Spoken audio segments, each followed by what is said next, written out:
Hey ho, let's go. Hope everyone's having a day filled with awesomeness. Welcome back to the pit. For those who regularly follow the show, hello to the viewers that might be joining us for the very first time. This is episode 101 of Pugsley's Pit. No unwritten rules, and with a combined, this is scary, 70 years of fantasy baseball experience. I am usual, I'm Sean Pugsley Martin. This is Mike Nelson. That's a big number. Here to talk some Major League Baseball with a fantasy spin. You can follow the show on Twitter at Pugsley Pit, taking the podcast on YouTube. Remember, smash that like button, subscribe on YouTube for all future episodes. What's up? It's a little of this, a little of that. Hot and humid in the Delaware Valley today, so I guess summer has arrived prior to the June 21st official kickoff, which is about right. And it's almost as hot as the Yankee bats. Almost as hot as the Yankee bats. It's almost as hot as Jorge Lopez was when he won his glove. How's your trip to the ballpark? You get a foul ball? No, I got a glove. That'd be awesome. From a former player. Maybe he heard my rant last week and he went, you know what? He's right. Yeah, he's right. I think so. It makes sense. It makes sense. We have that mystery commenter on YouTube. I'm thinking he's the leader in the clubhouse. Yeah.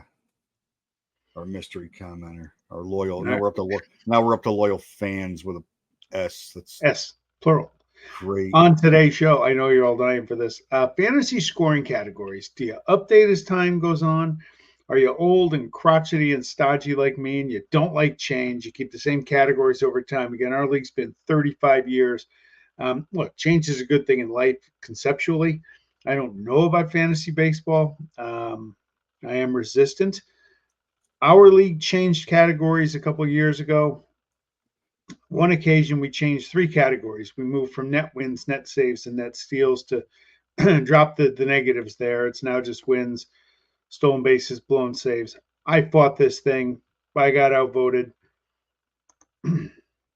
So that's my tale of woe on that. Well, if you remember correctly, nobody understood the Clownford extra inning rules. Correct. We still don't. Honestly, we still don't. So nobody understood the ghost runner, and the prevailing thought was you bring a closer in to pitch the 10th, the bottom of the 10th, and they get a blown save because they give up an unearned run. And in fact, that's really why we did it, right? That's why we ended up doing it. And it was on a 1-year trial, which I knew wasn't going back. Yeah, like every other thing in our league, once the tube's out of the toothpaste, it's never going back in. You know, and you know, the net wins thing. I mean, I'll share what's happened with that over time. It's funny, right? Because like now that you're doing head to head, and I've been doing head to head, right? I'm doing head to head. Yeah. I was doing head to head National League only for the last, I guess, 5 years, and in that league, head to head holds and OPS are weekly categories. So I get used to it. And in the National League, you have to do holds because there's just you'd have to have a 4-man pitching staff if you didn't do holds, right? So it's typical, right? Wins, saves, holds, Ks, ERA, WHIP, high ERA, high WHIP, bad point, bad. It's just like always. But as you know, I know you're a holds proponent, as am I, especially, you know, with this pitch count bullshit that everybody wants to live by. Like somebody throws a 113 pitch complete game and we want to start a parade in the Canyon of Heroes in New York for the guy. Like it was something unbelievable, right? Like it's amazing. Oh, he pitched into the 8th inning. Oh my God. You know, it's like the headline banner on a baseball section everywhere. It's just ridiculous, right? Correct. And it is what it is, and we can continue to bitch about it like we do, which is fine. It's fun. But the reality is that when you're looking at your roster and when you're looking at putting a league together and you're looking at scoring and there are categories that are devalued, then I think it's time to start to consider changing to what's important. I'll give you a batting average as a perfect example. Well, the key part of what you said, it's devalued. It's devalued by Major League Baseball. It's devalued by the nerd room. Right. The nerd room devalued it. Yeah, it's not about the pitchers' wins, which was, key, right? Like getting to 20 wins was the thing, right? That was it. 20 wins, 300 innings. I mean, that's what it was for us growing up. I mean, 300 innings, 20 wins. And, everybody says there's ever going to be another 300-game winner.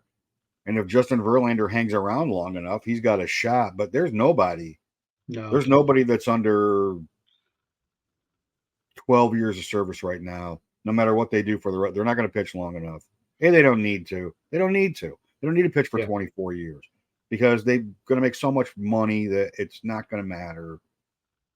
The way everybody manipulates their bullpens now, Rivera's record's probably safe, right? It's just the manipulation of the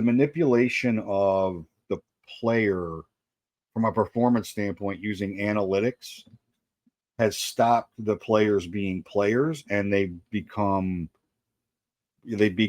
part of a graph in a spreadsheet. And don't get me wrong, the information's great. The information is great. And sometimes you see stuff that just makes you scratch your head. Like Marcus Stroman, the third time through the batting average, has the lowest batting average against in Major League Baseball. It's totally opposite of what pretty much every other pitcher in baseball is, right? Yeah. It goes back to the Glavine thing: get him early or don't get him at all, right? If you don't get him early, you're in big trouble, right? If you don't get him right out of the gate, you're in for a long, long day. And there was a lot of guys like that, right? Because they didn't throw their whole arsenal in the first time through the line. Not every pitch is 108 miles an hour. They actually pitch. So like batting average now, even when you watch any game, when they put stats up for the player, OPS is there. Yep. And it gives an in fantasy, it gives an interesting difference in value to players adding OPS. Your top guys, Ohtani, Judge, etc., their batting average and their OPS are going to be off they're going to be crazy, right? Soto, guys that are OPS mavens. But guys that hit like a Hunter Renfroe or an Adam Duvall that might hit 25 home runs and hit 210 doing it, if their OPS is 850, all of a sudden they're more valuable on your roster, and you look at players differently because they're not one category guys. They're not just a home run guy when I need power, and they're going to kill me for average. So I did some research because thanks to CBS Sports, they definitely they do a nice job of keeping historical records for us, and we have records by category back to 2001. Yep. Crazy, right? That's when I stopped running to the mailbox every Thursday praying. That's when we weren't calling Mr. Bill Moore at 11 o'clock on my Sunday envelope. night, making our moves by a phone at 7 o'clock at night. So last year, our champions' team batting average was 275.4. Okay. And the lowest batting average in the league was 244.9. In 2011, the champ was 286.5, and the bottom was 257.8. Okay. In 2001, 298 won batting average. Wow. And 273 was the lowest batting average in our league. 273. 273. So that's right. So the gap has about the same, right? 20-ish to 30-ish points in batting average, but the bottom has dropped precipitously. So when we're like, you call me for a trade and you're like, I need batting average, and everybody else in the league is like, no shit, I need batting average too. Find me somebody. I can't just have Luis Arias on my team, who needs to learn how to slide, by the way.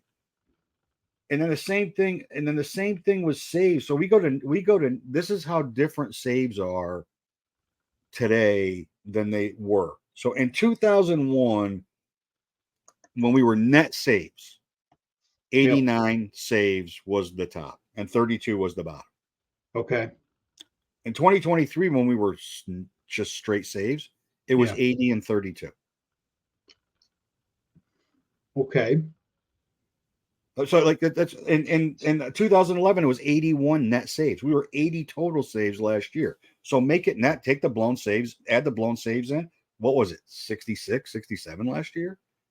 Well, yeah, I mean, if and you had that class A, then it probably was higher than that, but it wasn't higher than 70. well, the game is deep. I devalue closers. I hate drafting closers high. I just, especially now that we got rid of the blown saves. Now they're all one and the same. There's nothing separating Mo Rivera from Bill Caudle, right? So Bill Cottle was not that good. Bill Caudle's that bad. Yeah, but I he don't wasn't getting 47 saves and he wasn't getting 50 saves, 47 saves, and all the other stuff, right? correct. And then you go to wins, and here and this is the one that I think we made the biggest mistake on, right? So historically, like 2001, it was 36 net wins, -4 was the bottom. 11, it was 29 net, -10 was the bottom. Like true penalty, right? The 2021 strike shortened. It was 50 when we went to the first. When we went to the first time we went to Yeah, wins, it was 54 and 19, and last year was 83 wins and 58 was the bottom. So the bottom now with net making it wins and not net wins is higher than it's ever been for when wow. it was net. But then you look at pitchers that are in our league, like Dane Dunning is on somebody's roster in our league, and like, wouldn't it be better to have like Romero from the Cardinals with 16 holds and a Yeah, low whip and a low ERA, and to be able to add that entirety of that group of pitchers where you're not scratching and clawing because because Blake Snell goes on the IL for me for the 33rd time this year. And I got to look, and I'm literally looking like this to see what's available for pitchers yeah, because and in head to head, when holds are a thing, like you can win that. Like if you have 3 setup guys, you can win that category in a week every single week. It's sure. a totally different way to look at your lineup, and it adds a different value to the. It's more in line to what's valued in the game than what we're used to doing, and that's part of. I think that's part of what leagues have to look at is sometimes the site that you use forces it. Like there's no changing the categories. This is Yeah, what you get, and there, you can't manipulate it. But I don't know how many choices we have for categories using CBS, and I know ESPN is the oh, same. Where there's probably there's 40 categories available in total between pitcher and innings pitched is in there, and now advanced metric stats are in there if you want to yeah, go there's a like lot. total nerd crazy if you want. And I just think that if you don't evolve your league as the way that the game is viewed by the game, I think you're making it easy on yourself. I think you're just fighting change for change's sake, right? Like our league is a get off my lawn league. That's what we are, right? Get off my lawn. And it's fun. I mean, we've been doing this for a long time, Sure. but it's more of if you're starting a league or if you're thinking about joining a league or if you're joining a like a high payout league, like what you pay attention to that needs to fit what your scoring categories are that you're joining. Because if you don't pay attention to batting average and you pay attention to OPS and it's Yeah, not a category, it's not going to be as much fun for you. And you're not going to have it's going to force it's going to frustrate you because you're used to looking at, going back to a Duvall or a Renfro or a number of guys, right? A number of different players. And then you got guys, like Arias is great for batting average, but his OPS like 680. yeah, So it just changes the way that it changes the value of the way players are valued in the game today.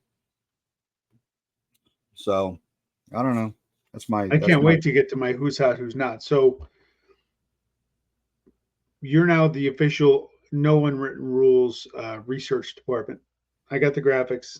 You're the yeah. research guy. Congratulations. Oh, you're welcome. You're And then you welcome. used another big word in there that almost made my head explode, and it was so big I forgot it already. I Shit just comes out of my mouth, and every once in a while, Every once in a while, a piece of brain matter like clicks loose, and something comes up, and I don't, who knows? Who knows? When I watch it back, I'll see the word, and I'll be like, "Wow, where'd that come from?" Yeah, there you go. It All right. it Yeah, had more than three, it had more than 3 syllables, and it wasn't a curse word. Wow, who said pretty good. that? That's a good day. Yeah, the thing with it, like, look, I didn't want to change the rules a couple of years ago, but yeah, you got to stay with it. That's why the holds and saves. I'm surprised it didn't take hold in our league because one, it expands your talent pool a little bit. Because like during the draft, I'm one of the last guys to take a closer. They're all the same now. Blown saves don't matter.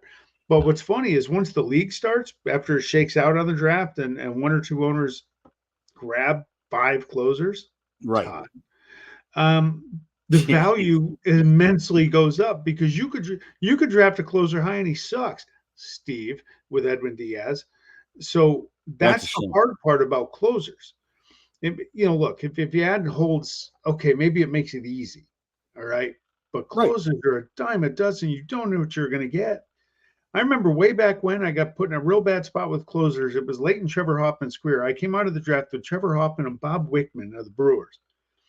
And I was like, oh my God, I'm going to be battling uphill all year for saves. I won the category that year with those two guys. Yeah. It's a tough road to hoe. Yeah, it is. And then you think you've got the guy, and then they get on a team that wins every game, 10-3. Yep. And okay, they got, 28 saves, but that same guy on a team that had a much lower run differential might have got 40. So it's a total crapshoot. So Correct. like Jeff Hoffman's a great example, right? Or Reed Garrett when he was hot and everything picking him up, like 8-10 holds, and then 2-3 saves sprinkled in at the same time. Like that's a valuable player to have on your team because they give you both. Yeah. And it just makes you look differently at the construct of pitching. And it also takes some of these guys that, like from a fantasy perspective, they're fine players. They're in the major leagues. The first time any of them threw a pitch in the majors is one more than I ever threw. God bless him. But like Dane Dunning is like active in our league right now. And like Dane Dunning, like really. Like really. I don't even look at it. I mean, I just pulled up the roster grid when we started, and I'm like, holy crap, man! There's some guys. There are definitely some guys that are like, what are we doing? Yeah, right. Like, what are we doing? Speaking of what are we doing? What should we be doing? Oh God, here we go. Who's hot? Who's not? Otherwise now known as the Kiss of Death. Yeah, it's got to be retitled the Kiss of Death because by this panel. We'll get right into it already, right? Go. Because we've been so we'll just go back a week, and one of the two of us, not you, said, "Gee, Chris Sale's probably the front runner for Cy Young in the National League," and he went out and he got lit up like a Christmas tree. And I'm like, here we go again. It's every week that we tout somebody who's hot, and then what do you know? And just as we're getting ready to get started tonight, I look at the Royals Indians box score, and the turnstile in Cleveland is going, and Tristan McKenzie's on the mound for the Indians or the Guardians, excuse me. And apparently he didn't get the memo that pitching to Bobby Witt Jr. is a bad idea. And like he started, like I had him at the beginning of the year. I thought he was coming off an injury, and he started off slow, kind of working his way back, and then he became a pretty solid starter. And the Guardians, God bless them, man. They just tied up the Royals at 5. They got 2 more off of my man Cy Young, Seth Lugo. I know. So, I mean, it's amazing what they're doing with what they have, especially. But like Tristan McKenzie was pretty hot coming into the week. Now the guy who's not is clearly not. Like Joe Adell's in a 1-for-21. I think we talked about him either last week or the week before. Like guys, like do you trust these guys at all? And in a 1-for-21, he's definitely not hot. Okay. So you're up. I'm intrigued by this next one. Look, I know he's a 1.5 category guy, but Louis Ariz is hitting 432, a rise 432 in his last 21. He doesn't give you any average or any home runs. Not going to steal any bases. He doesn't know how to slide. If you haven't seen that clip, RBIs are limited, but he's hitting 340 on the year. He's hit 340. That's why he's in fantasy leagues. He's the Juan Pierre of the 2020s. Without the stolen bases. I mean, he's stolen base. You went and got Juan Pierre. He did nothing in any other category. But when you're raking 432 over the last 3 weeks, my team could use that batting average.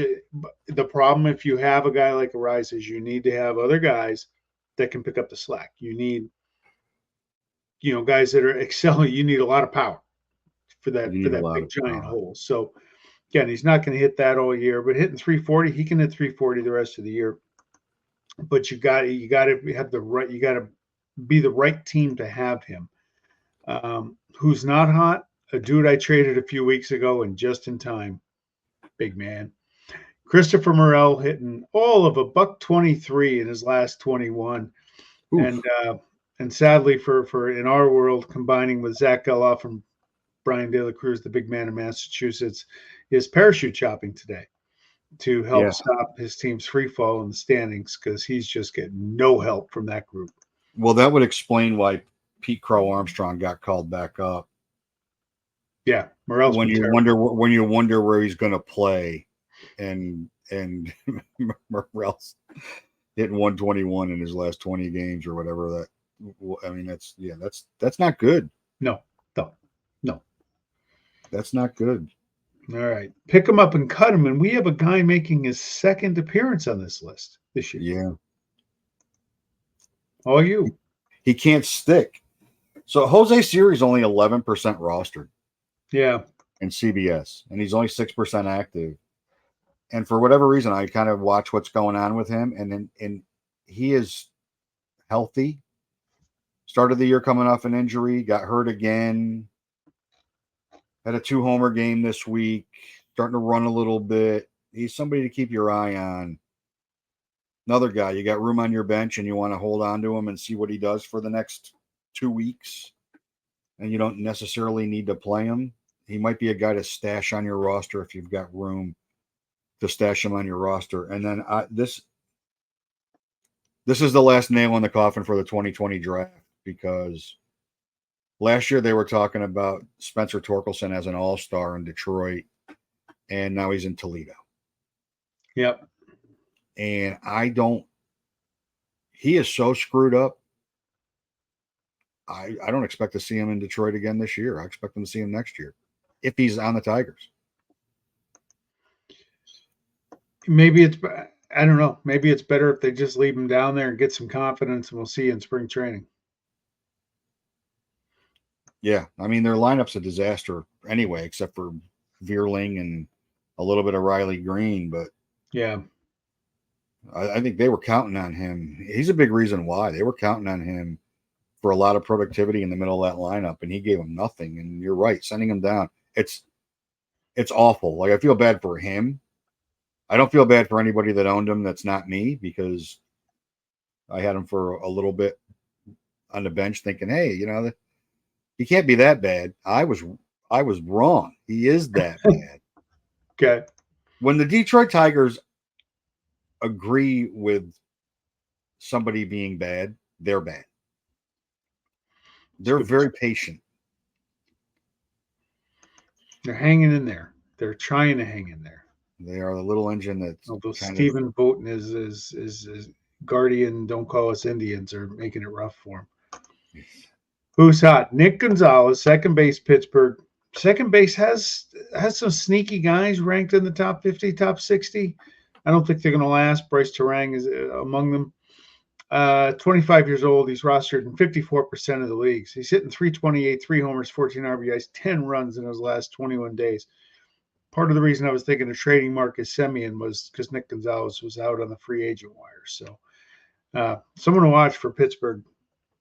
Another team that's got to get it together. And Mitch Garver, they brought him to Seattle coming off a great year in Texas, I think, to be the DH or split it up with Cal Raleigh.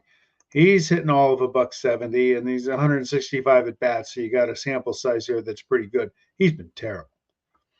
Absolutely. They finally put it. They fired their what? They had so many titles for their hitting coach. I can't even. I never even heard of that. I never even heard of it. Like he was hitting coach and hitting approach consultant, or what? Like hitting approach consultant.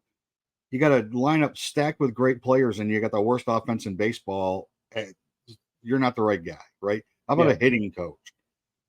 But he had primarily DH'd, and they finally decided on Saturday, hey, maybe we should catch him for a little bit so he can be in the game, because when he caught last year, like statistically, when he caught, his numbers were better. And that's no, but why? Like, you don't know that when you trade for a guy. Hey, if he catches 60% of the time, that's when 80% of his productivity happens. Is there a shortage on nerds in Seattle? Shouldn't they know that? They could be at Starbucks hanging out. They're too jacked up on caffeine, which is I'm a big proponent of. Maybe they get a nerd that's too nerdy and Microsoft hires them. I don't know.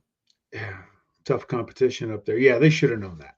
Maybe they're in the stands at the Prefontaine track and field event, or maybe they're focused on the Olympic trials and they're not paying attention to what they should be doing. I don't know. Who knows what they're doing? That's Didn't Eugene. The Yankees have somebody a long time ago who hated DHing. Yeah, I can't remember who that was. Yeah, it was Stanton 2 years ago, but okay. Yeah, but who? Yeah, I can't remember who that was. They hated the DH. Yeah, I can't remember who it is. We'll think. It might have been Nick Swisher, who had the DH because he was so bad in the field that, like, we need your bat, but like your glove, it don't work. It don't work really at all. It's just not very good. All right, closing 5. It's going to take a little bit. We definitely are not using the 60-second clock for this. No. Major League Baseball rule 21. Don't do it. The gambling cops are going to come out. They're going to get you. I'm going to mispronounce the name, and I don't really care. Tucupita Marcano, lifetime ban, gambling dating back to when he was on the ILS with Pittsburgh. He's on San Diego now. And I saw, I got to go back and review these numbers. He bet like $150,000 or something, and he won 4.3% of his bets. That's a higher percentage than Angel Hernandez. I'm going to pick on him forever. Okay. But I would find another hobby. If I'm banging 4.3% on my return, that's terrible. Even more so, A's relief pitcher Michael Kelly threw some was one of 4 guys suspended today. He was gambling when he was in the minors, which is a 1-year suspension. 2021 when he was part of Houston, and he bet small amounts, like $100 total. But here's the thing: get used to it, because this ain't going away. No. All these sports leagues got in bed with the gambling at FanDuel, DraftKings, advertising, and look, there's a lot of cabbage in that. I get that, but NBA just suspended Jonte Porter Toronto for life. It's going to happen more, and it's going to happen to bigger names. So get used to it. And the thing about Michael Kelly's too bad. He actually was pitching pretty good for the A's. Hope it was worth it. Toronto. I hope it was worth it. You got to know when to hold them. And you see Toronto's GM coming saying he's getting calls on Vladdy Guerrero and Bo Bichette. They're not lighting it up this year. But I think you only get guys like this that are still young that can be franchise cornerstones every now and then. It's not easy to do. Hold on to them, build around those guys. You trade them, you're crazy. Absolutely crazy.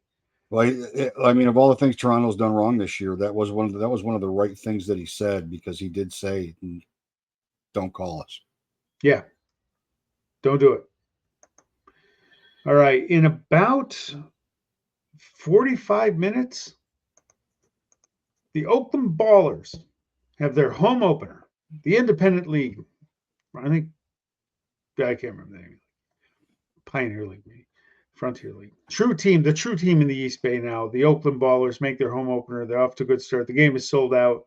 I expect a lot of disgruntled A's fans are gonna latch on to the Ballers, at least for a little while this summer. Show them some love as their team gets ready to depart. So good luck to the Ballers. I should get a Ballers hat.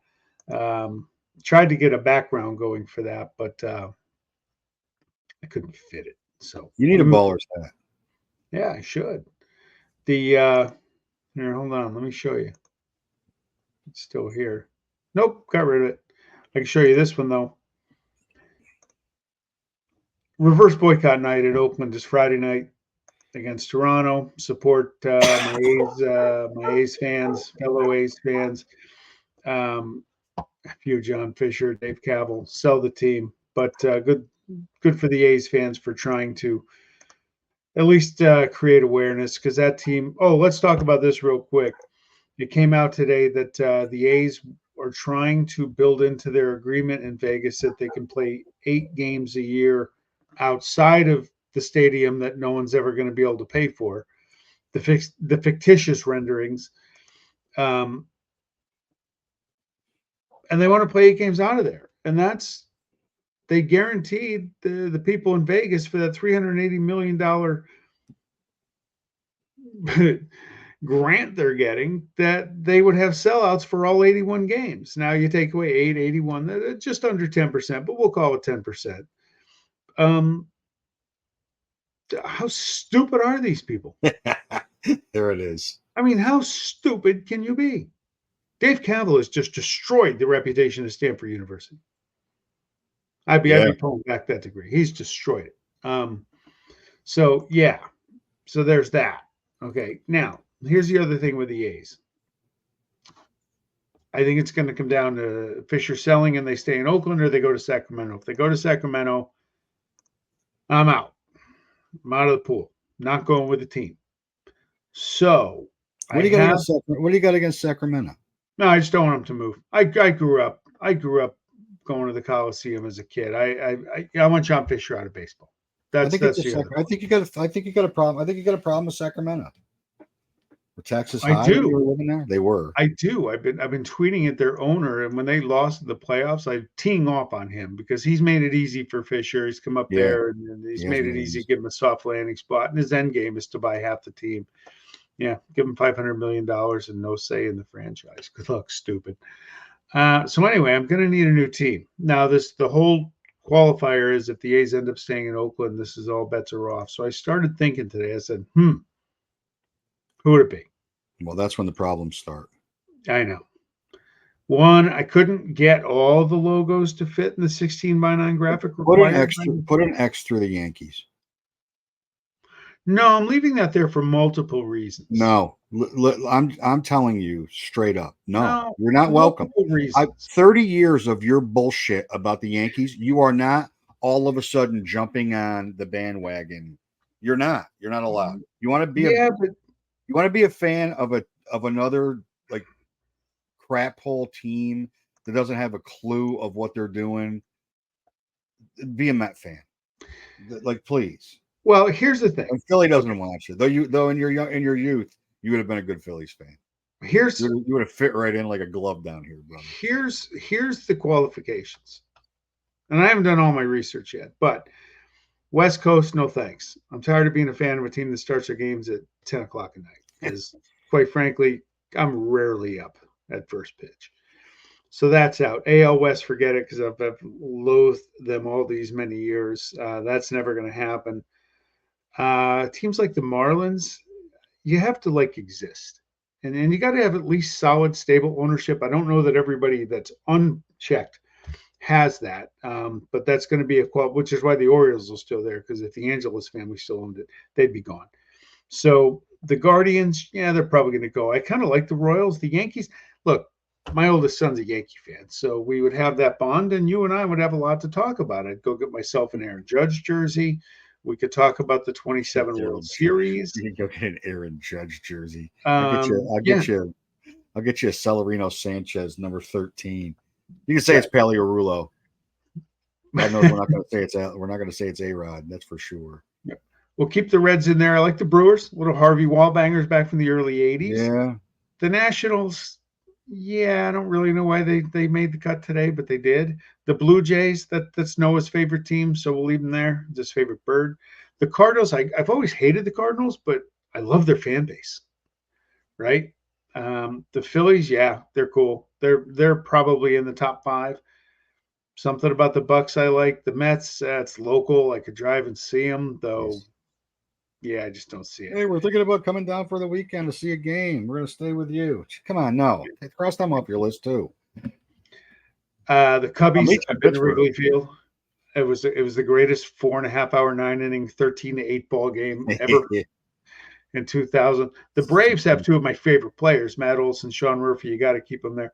The Red Sox, for a lot of reasons, and mostly to aggravate the crap out of you. But also, it's a team within a 3 hour drive for me. Though I'm still upset about the 75 playoffs when they beat the A's, so I just don't see it happening. And also, Liam being a Yankee fan, that'd be tough to do.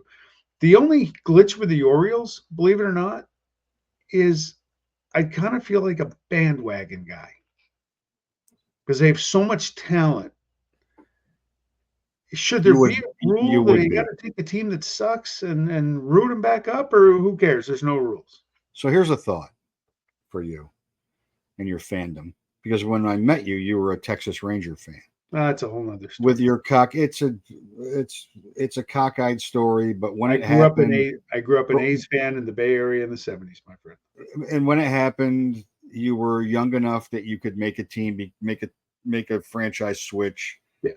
Because your favorite player got traded to a team. You hit my personal cap at like age 14 when you can make a switch.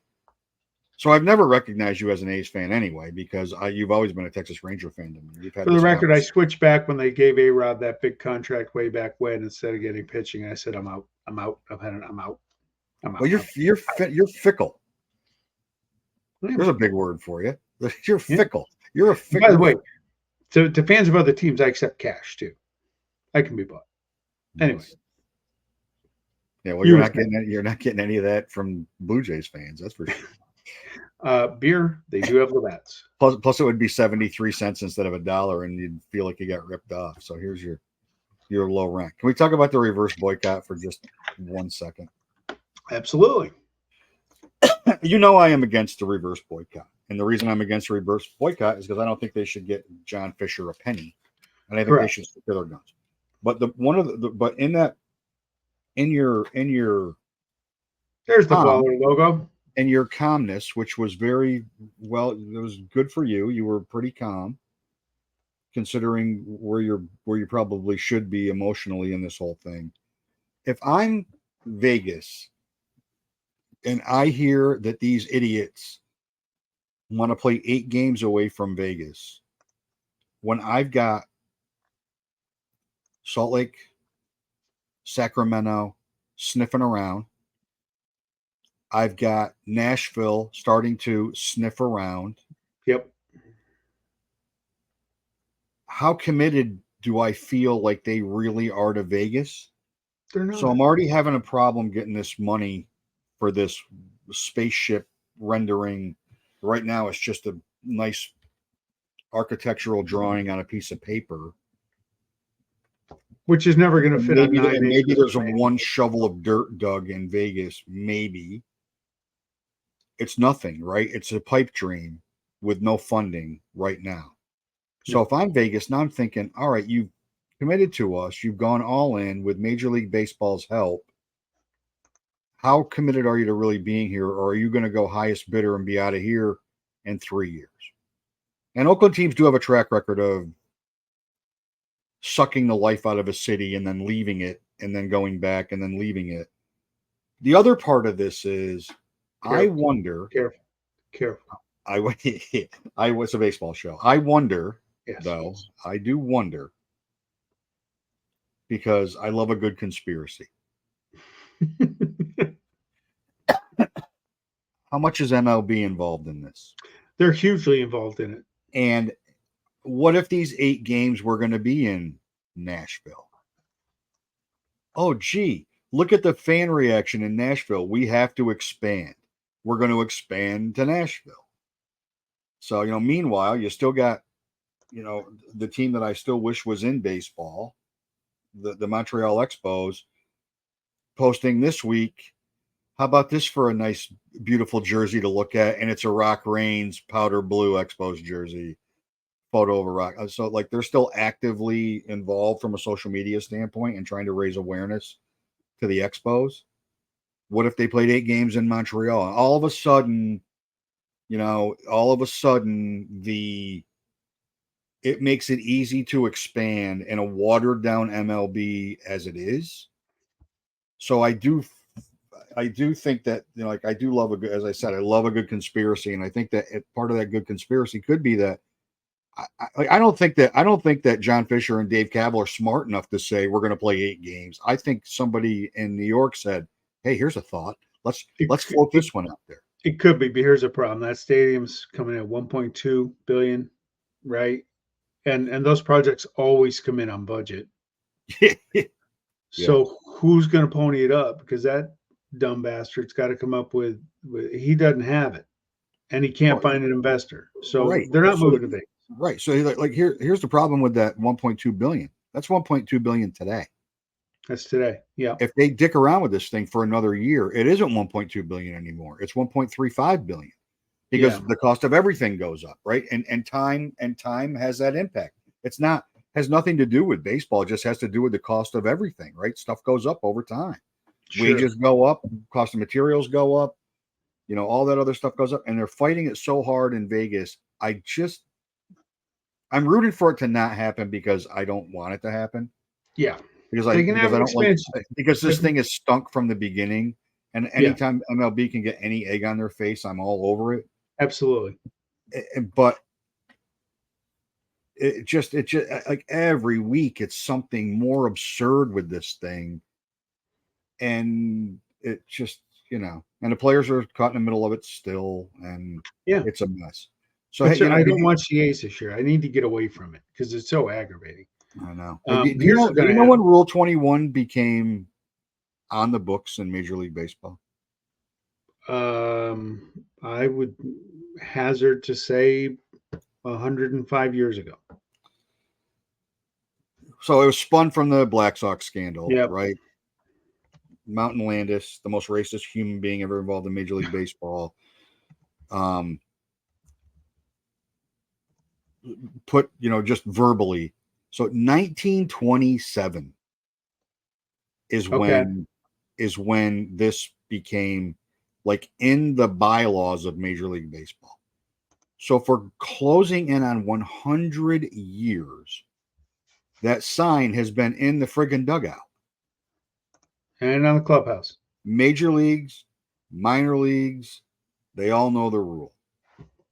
And, I saw, I don't know what thread it was today, but somebody was like, how conflicted is Major League Baseball when the 2040 draft sponsored by DraftKings at FanDuel Arena is going to be the thing, and players are, it's not going to get better. You're 100% right. It's going to get worse. And it's probably, I get it. Like it is a rule. You're not supposed to do it, but people in their daily lives do a lot of stuff they're not supposed to do. Right. And they are people too. I mean, it's just a smaller sample size of society, and gambling is up everywhere. Yep. And these are competitive people in professional sports. They're highly competitive. So it's not that, I think a lot of times, when you're 4% return on your, even Ohtani's interpreter was better than that. By the way, you want conspiracy theorists? I read this today and I said, They suspend somebody for life. 4 minor leaguers get sat down for a year. Major League Baseball saying, hey, we are tough on this. We're not going to bend. This is the rule, blah, blah. By the way, Shohei's completely absolved. That's a whole nother release that they sent out today, but we're going to drop the hammer. But Shohei, he's okay. He's a victim, blah, blah, blah. Nothing to see here. Case closed. It's kind of funny that they were all decided on the same day. Well, who are they investigating now? Now Darren Fletcher is being investigated for betting with this same bookie that Ohtani's interpreter was, and who was Shohei's best friend on the Angels. Darren Fletcher. That's a fact, right? So, there's a grassy knoll here someplace, I'm sure. You know, there's a studio in Los Angeles where the moon landing happened, and that's where all the gambling's going on. I mean, there's some, you know, Bigfoot's probably the big bookmaker. I mean, you know, I don't know. They're All right. it's just, yeah. I mean, it's like there's a lot of stuff going on in baseball right now that's not great. The play is great. The races are exciting. My fantasy team is a yo-yo. I lost Yeah, to I the got to big hold man my breath head-to-head here. last week. I'm still stung by that. I'm holding my breath a little bit. Bednar's in the game, protecting that 1-0 lead in the ninth against the Dodgers. So if you ground this out, for the entire time, thank you. Smash the like button. Yes. From a daily fantasy standpoint, I'll give you a tip for tomorrow night. Dylan Cease. Who's he got? He's got the Angels, who are hitting 237, and they average 8.6 strikeouts per game as a team. Good to know. All right. I don't know what he is, because I'm not playing it currently. I don't know what his value is on FanDuel and DraftKings, but I take a peek at him tomorrow. I would 100% take a peek at him tomorrow because he's pretty good anyway, but it's very likely he's going to give you a quality start, 6 or 7 strikeouts, and give him nothing because he's playing the Angels. Given Now, I that say this that, show is and I say that, and he's going to be out in an inning and a third tomorrow, and the Angels are going to score 13 runs, and I'm going to go rate 4 Joe Angels. Adell's going to hit 3 homers, and yeah, That's what I was going to say. The max 4 Angels with Joe Adell, because we are the kiss of death. All right, my man. Yeah, maybe we should put a little picture of George Costanza up here. We could do that. All this advice, just do the opposite, and you'll win your league. That's Yeah, you're right. All right, we will chat with you next week. Yeah, we will. All right. Enjoy your evening. Have a great week. No, you too. All righty. See you. Go A's.